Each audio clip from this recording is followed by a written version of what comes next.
Hey you guys, welcome back to my garden. If you're new here, my name is Lacey and we are gardening here in Western Oregon Zone 8B. And right now we have been gifted some absolutely amazing, very actually cool weather. It's kind of early in the morning, but it is actually cold outside. I mean, look at the sky. It actually feels like a crisp fall morning right now. It is early August. This is really not typical for us at all. I actually had to put on a long sleeve shirt before I came out today, so I am not complaining at all. This is gorgeous weather, especially for getting some plants in the ground. We've been having just a really kind of a bell shape with our temperatures lately. We go down in the highs of the 70s and we creep up to the 80s, peak up at 90, and then we go back down. It's been just really amazing. I feel very fortunate and really enjoying it. So we are going to take advantage. We have some warmer weather coming up, and so I'm trying to get, plantings done now while I can. So we have a few shrubs that we're going to get into the ground today, but I also really wanted to take advantage today of the kind of overcast weather to just maybe show you guys some bit of highlights in the garden. Not a full garden tour or anything like that, but there's certain vistas in the garden right now here in early August, still summertime, that are looking really beautiful that I wanted to make sure that I shared with you before they kind of pass. So let me show you the shrubs that we're going to be getting into the ground today. And then as we go from location to location to plant these, I'll show you the areas in the garden that I'm particularly enjoying right now.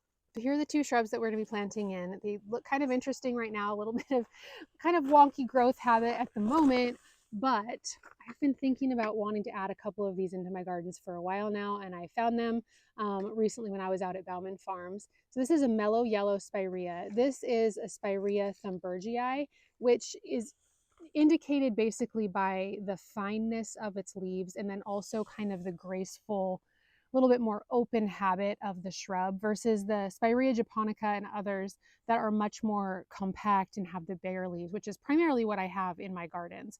But these ones will bloom white when they first come out in April. I'll put up a image of that on the screen, and so you can see what that's going to be like. But they are primarily, I believe, grown for the foliage and the graceful habit that they bring into the garden. So this is about a 3 to 4 foot shrub. It does take pruning, but I have to do it, or we have to do it after it blooms, because they do bloom on old wood. So if that's important to you, you'd want to definitely do it just after they bloom. And then they push out their foliage after they have their white flowers in springtime, around April, I guess, in my area. I have a couple spots that I would like to put these into, and I think that the chartreuse color, I'm always pretty drawn to that, and I like to include that into different spaces in the garden. So one of them is going to go into the new bed that we've been working on, and then the other one is going to go into another one of the gardens in the lower garden area as well. So before we go ahead and get those planted, I wanted to show you guys this spot right here. This is on our front lawn. This is, I believe this was my first no-dig bed, and I've just been so happy, especially this time of the year, to see how this garden is coming together. It has the serendipity alliums in the front, which you can see are these little pom-pom-like kind of purpley flowers there. And then as you kind of come around the corner, it's just this, I kind of wanted it to be like a big bouquet of foliage and flowers, and this really calming palette of the kind of purples and whites and greens. We have Veronica that is bloomed out, but you can see still the Nepeta, and then the hydrangeas are coming into bloom here, and then the Pugster blues are just looking beautiful. And then on the bottom, you can see there are some annual supertunias. These are the Mini Vista white. And then you come around the corner, there's actually 3 Pugster blues, which may be a little bit overkill because it's quite full. And then we come to another hydrangea and more of the serendipity alliums. And then as we come this way, you can see the beautiful Bobo hydrangeas. There's 3 of those as well. And then this gorgeous drift of more of the Supertunia Mini Vista white. I've just been every year. Last year I planted these here too, and I just absolutely enjoyed them so much that I repeated the planting. And again, they're doing so well. They've hardly needed any care from me. I have yet to have to come up here and spray these for budworms. I did spray some of my Supertunias in the backyard for budworms, but these ones have not been affected yet. So that's exciting. They're just full and lush and just kind of coming in on their own right in between the boxwoods, just cradling them. And I just love it when the garden does things like this without any assistance from me. It's just amazing. So you can see behind here, I'm really loving this this spot right here, this view, I just think is beautiful. There's the denim and lace Russian sage that is finally getting to do its thing, because right here where you can see this at last rose, I had previously had a flipside vitex planted here that got entirely too big for the spot, totally was covering up these Russian sage and everything around it. It looked cool, it looked awesome, it was a beautiful plant, and I do still have it. I transplanted it into another location, but it was really taking over. And so the Russian sage never got to bloom. And so this is the first year I've seen it in bloom and looking beautiful. And you can see it's early enough that the pollinators are still asleep on it. You just cozy up right into this plant and sleep. That's just so fun. So then you can see some more of the serendipity alliums right here that are along the front of this bed. And I love the contrast of colors. You know, they're just soothing with the purple foliage of the barberry back there, and then obviously the green, rich green of the boxwoods. This rose is coming in and out of bloom. I should deadhead it a little bit more, but this is its first year in the ground, and I think it's done pretty well getting established. And I'm excited to see what it does in this spot as it is more established in years to come. So this spot it really makes me happy. It makes me happy to see how it has evolved and come together and kind of matched the vision that I had for it when I planted it. And this is just kind of a plant highlight. I wanted to show you guys this rose. This is what I call my Grandma Mary rose. This was from my Grandma Mary, obviously. She gave it to me out of her garden when she moved away from Oregon after my grandpa passed away. And I just love it. It's not a color I have all throughout my gardens. I don't have many, this apricot-y color, which is why I did actually plant in the last rose, so it could kind of tie it together, because we are just right next to where that is. You can see on this one that it has kind of the two tones with the light apricot and then the darker, richer colors. It smells absolutely wonderful. This is its second flush, and I just think it's absolutely beautiful. My Grandma Mary has since passed away. I have such fond memories of her. She's such a dear, dear woman. And I especially appreciated her because she is who introduced me to my husband. So yeah, I just love this. I love this rose. I don't know exactly what the cultivar is. I think it had something to do with sunset, maybe even Oregon sunset, I want to say, which may have been why she gave it to me. But yeah, it's special and it's beautiful, and I just love it when it's in bloom. While we're here, I'll show you also this mini Vista Indigo. It's done really, really well here. I cut back, you may remember the heuchera that are also in this bed, because I wasn't enjoying the combination between the purple and the kind of orangey color of the heuchera that were here. So these have kind of just been the highlight of this space. I don't know that I'll repeat them here, but I do really, really like this annual. I like the variation of color in it. Again, kind of like the rose I just showed you. It has the lighter color in it and then the darker, rather than it just being a mass of like one dark purple. So I think it's really pretty. And again, this one, just like the Mini Vista White, has been super low care. I haven't had to treat it yet. Fertilized it, I think, one time. And yeah, it's just kind of going on its own, doing really well. So that's another one that's been a highlight. I'll just pan down here. You can kind of see how this area is looking a little bit dry in the Nepeta and stuff, but I still really enjoy the textures and the different colors that are in this border along our driveway. You can see more of the serendipity allium is repeated down there, all the way down to some butterfly bush and a lavender, and some more barberries down there at the bottom that kind of tie in with what's going on up here. Right over here is just on the other side of the driveway from where we were just now, and I'm just really excited to show you guys. You were with me when I planted in this hydrangea standard. This is a limelight standard, and I had it in the garden in several different places, never quite found the right home for it. And so I finally planted it in this spot because I took out a red bud that had died, planted this guy here, and it has a bunch of buds on it, and I'm so excited. It seems to be really liking this spot, and I just can't wait to see it bloom. I'm so thrilled when things like that work, when you transplant something and it actually likes where it is. So yeah, you guys were with me also when we planted up all of these Verbena bonariensis, as well as, well, everything in this garden really, but these have been such a beautiful element in this space. I'm really loving the color. The pollinators obviously love them too. There's some more bees on here that are sleeping. Haven't quite woken up for the day. There's a couple more over there. But then also right in front of that is this bloomerang lilac that actually has some little buds that are going to start blooming again, which is exciting. This is obviously just a baby plant. It's going to get quite a bit larger and fill in this space. So that'll be pretty to see. Also, the baby's breath is pushing out some new flowers. I did not prune it. These poor guys take a bit of a hit from the chickens. They come up here and dig around in this space and kind of wreak havoc. But also this beautiful echinacea. This is the fresco apricot. It's just really kind of an interesting combination of colors in this echinacea. You can see all the different shades of pinks and apricot. Again, this kind of ties in with the rose. It's just over where we were, right over there. And I think that's pretty fun to be able to see just like little glimpses of colors kind of as your eye pans across the garden, you know, that tie it all together.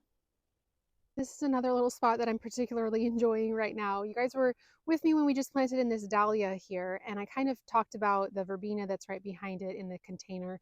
It came back from last year, and it was such a sweet surprise to see how it could tie together then with the mini vista indigo that's down here on the bottom, and then this sweet pink coreopsis that's blooming right here, as well as the little yellow one that's right back there. This was a nice surprise to see that verbena come back in this space. And then this little shrub doesn't get enough attention, but it is one that I've really been enjoying. I have one in my backyard as well. This is a euonymus, and it's just doesn't need anything from me, and it just plops itself right here, looking so pretty. Little bright color underneath this beautiful butterfly bush. Really enjoying that one in the garden. I appreciate just low maintenance plants that look beautiful, like I said, without much interaction from me. I don't mind caring for my plants, obviously, but if something will look beautiful just kind of on its own, that's an added bonus. This garden down here is one of the newer no-dig beds that we put in, and it's just brought me a lot of joy this year, but look at the different layers. Also, this is just something that has been so exciting. Again, with another of the verbena. Look at this. This is pink cashmere. I transplanted it here last year, and it's just like a little shrub.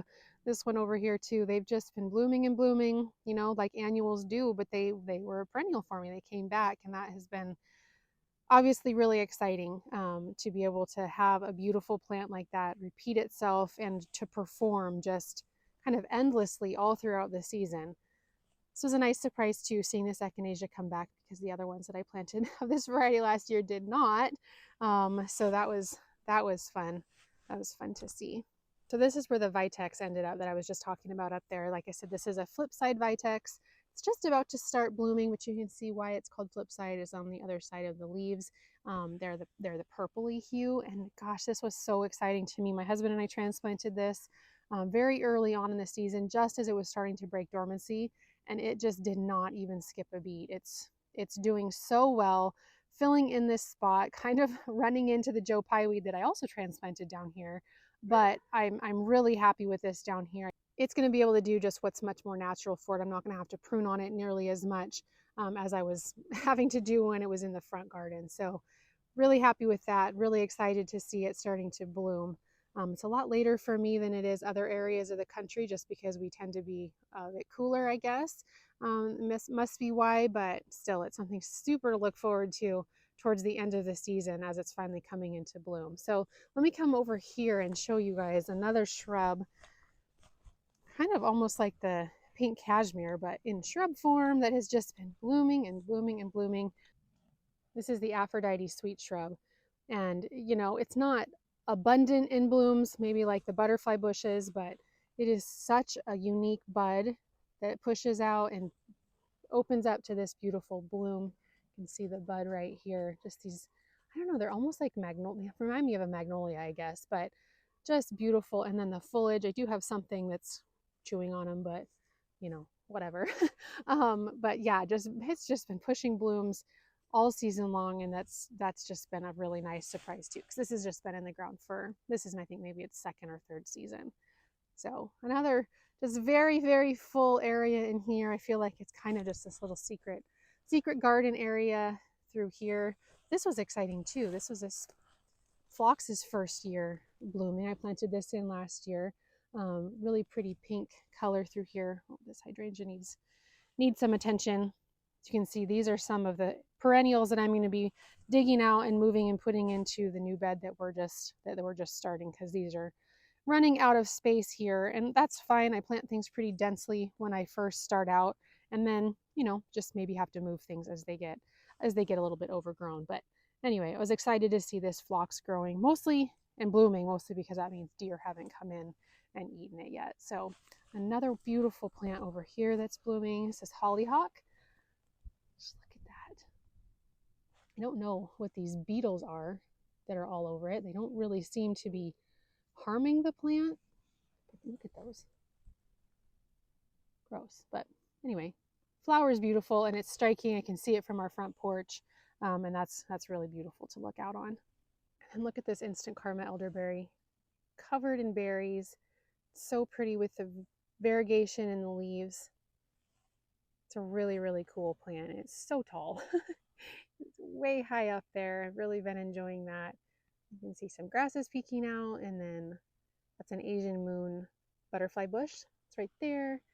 And also one right here. You can see that color I love. I love this violet color that has a little dot of orange in the eye. I think that's super pretty. I also just noticed that this Rose of Sharon is starting to bloom. Look at those sweet little doubles. My hands are so dirty.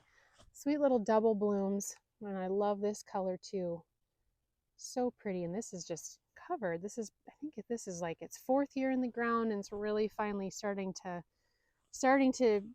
do its thing. You know, I always say that when a plant starts to do its thing is exciting to me. But yeah, that's looking really pretty and is nice surprise to find this morning.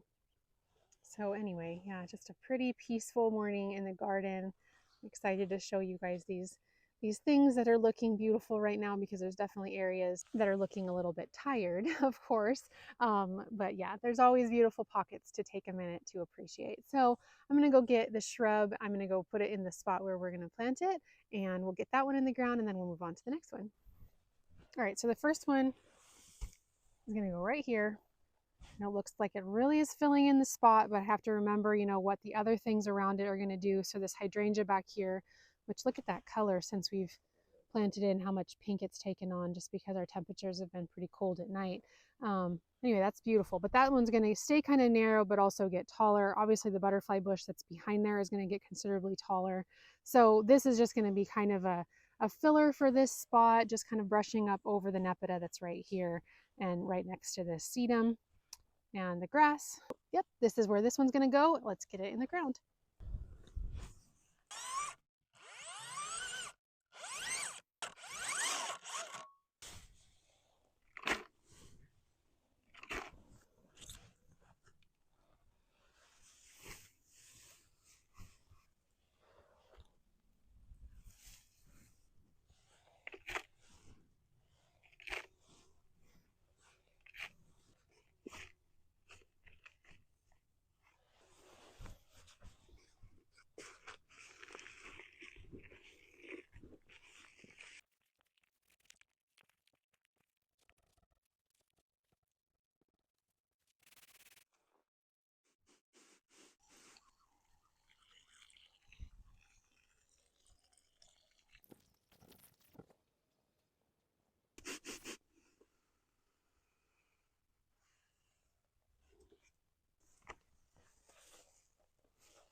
All right, well, that's there. It's an interesting shrub with an interesting habit. So they're kind of fun, to try out every once in a while. It's not my standard shrub to go with. A common name for this one is Ogon Spirea. You may be familiar with that variety. But one reason that I thought this would be an interesting one to have here, other than just the that I've seen it elsewhere and I thought it was pretty, is because of the color and how it kind of ties in with the coreopsis that we just planted in over here. Similar color, obviously, and also kind of a similar, shape of the leaf. But these ones over here are obviously a late summer show, and this one over here is a spring show, but they tie each other together because of the color and the shape of their leaves. So kind of neat to have one on one side and then the trio over there, just tying in the two sides of the bed. But I'm going to grab the other one and take it over to the spot that we're going to plant that one in. But I think as I'm doing that, I'm just going to let you guys look at a couple different like of the pretty vistas that we see throughout the garden. We'll just play those, and then we'll get to the next spot that we're going to be planting in the next of Spirea Mellow Yellow.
So really quick before I plant the shrub in, I wanted to show you guys the soil that I'm dealing with now. So this is a no dig bed. I laid out cardboard over the grass that was right here. As you can see, the grass right up to the bed. I weed whacked it down really far, but then just covered it with cardboard. And then I also covered it with some premium garden soil and some compost and some mulch on top of that. And as you can see down in here, I just pulled out a piece of tape. So I know I did get down to where the cardboard was. You can see right here, I didn't obviously do a very good job of getting all the tape off. So I know that I've hit the point where the cardboard was, and this is what is left. I mean, this is so nice to work with. This is very different from the rest of the soil in our gardens. You can see there's still a little bit of roots left, but there's no grass. There's no grass at all, and this is just really, really nice soil to work with. And that's just been the case everywhere that I've dug into this garden to plant in everything else that's here. So yeah, really, really happy with these no dig beds and how they end up. So I'm just really happy with how the no dig beds just totally transform the soil that's underneath the cardboard as the cardboard decays, and everything else just kind of compost that's underneath the cardboard. It's really impressive how it works. So I just wanted to show you guys that because I talk about my no dig beds all the time, but I don't know that I've actually shown you the soil that results, the health of the soil that results after it all decays and works itself down. So let's continue with getting this shrub in the ground.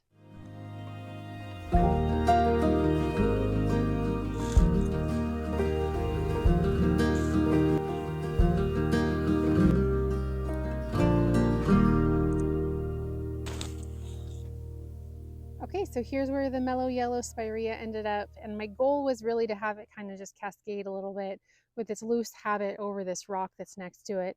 And then you can see it's planted pretty close to the grass, but the grass is a fairly narrow upright grower, so I think that'll be fine. They'll just kind of mingle a little bit with each other. And then on the side of that one, there's also a reblooming lilac that I just planted in this season, so it's still pretty little, but it'll also fill in this area. So ideally, this whole back edge will basically be a hedge of these shrubs. So there's a variegated butterfly bush there, and there's an El Nino Catalpa, and then there's a sad little show-off forsythia, and then a Miss Ruby buddleia right there. And then over on this side is a neon burst dogwood. There's a little bit of room back on the back side that I have for some other, maybe like right here, maybe some sort of a narrower upright shrub. I'm not sure what I'll put there, but anyway, it'll basically be a connected hedge of large shrubs, kind of to mask a little bit the berm that's behind it, but mostly just with beautiful plants that I was interested in having in my garden. So again, yep, there's the mellow yellow. It looks really pretty there. I like the texture, and it'll tie in similar to what I was talking about in the other garden. Kind of ties in. I have some of the coreopsis up there as well. That's the bright chartreuse color that has a very, very similar texture to it. That'll be blooming soon. This one, like I said before, it just blooms white in the spring and then just has this beautiful chartreuse coloring the rest of the year. And it does like full sun. It's hardy up to zone 8. I think it's 4 to 8 for this one. So pretty cold hardy, pretty versatile shrub. And I think it's going to be a fun addition, especially to this space. I think it looks neat with the different colors that are in this garden. So anyway, so that's going to do it for me for this planting project. I hope you guys enjoyed looking at some of the pretty spaces in my gardens. Right now, like I said, there's a lot of areas that are a little bit tired looking, kind of spent. So I have to hone in on the areas that are pretty and enjoy them for what they are, and not get too down on the areas that are looking a little tired, because such is life in the garden, right? So anyways, thanks for hanging out with me while I planted in these shrubs. I hope you enjoyed it. I hope you are enjoying your summer and getting out into your garden, and we will see you guys in the next video. Bye.